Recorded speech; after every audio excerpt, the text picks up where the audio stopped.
selamat berjumpa kembali di acara pembacaan Alkitab setiap hari. Pada kesempatan kali ini, saya akan kembali membacakan firman Tuhan 2 Raja-Raja 17. Sebelum kita membaca dan mendengarkan firman, kiranya kita bersatu dalam doa. Tuhan Yesus, terima kasih ya Tuhan, Kau telah memberikan kesempatan kepada kami untuk kembali mendengarkan firman Tuhan pada hari ini. Kiranya Tuhan juga melengkapi kami Tuhan dan membuka telinga rohani kami. Dan urapilah lidah bibir perkataan hamba-Mu ini ya Tuhan, agar nama Tuhan Yesus saja yang dimuliakan. Dalam nama Tuhan Yesus, haleluya, amin. 2 Raja-Raja 17 dengan judul perikop orang-orang Samaria. Raja Asyur mengangkut orang dari Babel, dari Kuta, dari Awa, dari Hamat, dan dari Sefarwaim. Lalu menyuruh mereka diam di kota-kota Samaria menggantikan orang Israel. Maka orang-orang itu pun menduduki Samaria dan diam di kota-kotanya. Pada mulanya mereka diam di sana, tidaklah mereka takut kepada Tuhan. Sebab itu Tuhan melepaskan singa-singa ke antara mereka yang membunuh beberapa orang di antara mereka. Lalu berkatalah orang kepada Raja Asyur, bangsa-bangsa yang Tuanku angkut tertawan dan yang Tuanku suruh diam di kota-kota Samaria tidaklah mengenal hukum beribadah kepada Allah negeri itu. Sebab itu dilepaskannya lah singa-singa ke antara mereka yang sesungguhnya membunuh mereka. Oleh karena mereka tidak mengenal hukum beribadah kepada Allah negeri itu. Lalu Raja Asyur memberi perintah, suruhlah pergi ke sana salah seorang imam yang telah kamu angkut dari sana ke dalam pembuangan.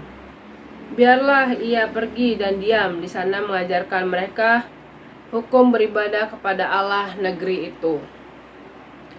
Salah seorang imam yang telah mereka angkut dari Samaria ke dalam pembuangan pergi dan diam di Betel.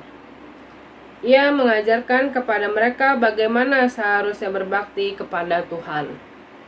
Tetapi setiap bangsa itu telah membuat Allahnya sendiri dan menempatkannya di kuil atas bukit-bukit pengorbanan yang dibuat oleh orang-orang Samaria. Setiap bangsa bertindak demikian di kota-kota mereka. Diami, orang-orang Babel membuat patung Sukot Benot, orang-orang Kuta membuat patung Nergal, orang-orang Hamat membuat patung Asima, dan orang-orang Awa membuat patung Nibhas dan Tartak. Orang-orang Sefarwaim membakar anak-anak mereka sebagai korban bagi Adramelek dan Anamelek, para Allah di Sefarwaim. Di samping itu mereka berbakti kepada Tuhan dan mengangkat dari kalangan mereka imam untuk bukit-bukit pengorbanan. Maka orang-orang inilah yang melakukan ibadah bagi mereka di kuil di atas bukit-bukit pengorbanan itu. Mereka berbakti kepada Tuhan, tetapi dalam pada itu mereka berbakti kepada Allah mereka. Sesuai dengan adat bangsa-bangsa, diantaranya mereka diangkut tertawan. Sampai hari ini mereka berbuat sesuai dengan adat yang dahulu. Mereka tidak berbakti kepada Tuhan dan tidak berbuat sesuai ketetapan hukum undang-undang dan perintah yang diperintahkan Tuhan kepada anak-anak Yakub yang telah dinamainya Israel.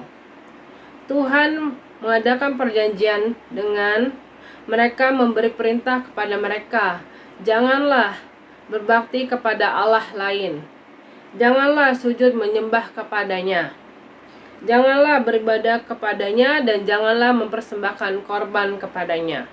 Setiap Tuhan yang menuntun kamu dari tanah Mesir dengan kekuatan yang besar dan dengan tangannya yang teracung kepada nyalah kamu harus berbakti. Kepadanya lah kamu harus sujud menyembah dan mempersembahkan korban. Tetapi kamu harus berpegang kepada ketetapan-ketetapan, peraturan-peraturan, hukum, dan perintah yang ditulisnya bagimu dengan melakukan senantiasa dengan setia, dan janganlah kamu berbakti kepada Allah-Allah lain. Janganlah kamu melupakan perjanjian yang telah kuadakan dengan kamu, dan janganlah kamu berbakti kepada Allah lainnya, melainkan kepada Tuhan Allahmu kamu harus berbakti. Ia akan melepaskan kamu dari tangan semua musuhmu. Tetapi mereka tidak mau mendengarkannya, melainkan mereka berbuat sesuai dengan adat mereka yang dahulu. Demikian bangsa-bangsa ini berbakti kepada Tuhan, tetapi dalam pada itu mereka beribadah juga kepada patung-patung mereka, baik anak-anak mereka maupun cucu cicit mereka melakukan seperti yang telah dilakukan nenek moyang mereka sampai saat ini. Demikian firman Tuhan. Terima kasih Tuhan Yesus, Kau telah mengizinkan kami untuk mendengarkan, dan terima kasih juga Tuhan, Kau telah mengizinkan aku kembali membacakan firman-Mu ya Bapak. Terima kasih Tuhan Yesus. Kiranya Allah beserta dalam Tuhan Yesus selalu beserta dengan kami. Tuhan Yesus, terima kasih. Firman-Mu pelita bagi kakiku, terang bagi jalan.